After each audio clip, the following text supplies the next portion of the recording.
Hello, in this video I'm gonna show you how to link or unlink Bixby Assistant to the power button on Samsung Galaxy Tab S6 Lite.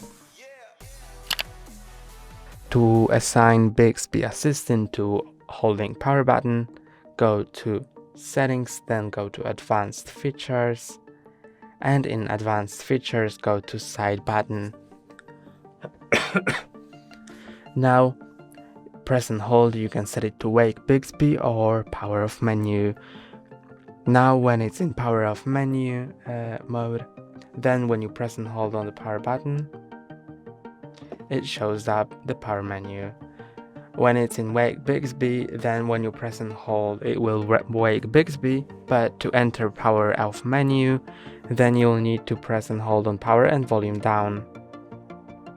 And then the power menu will also appear. That's all for today. Don't forget to like and subscribe. See you next time.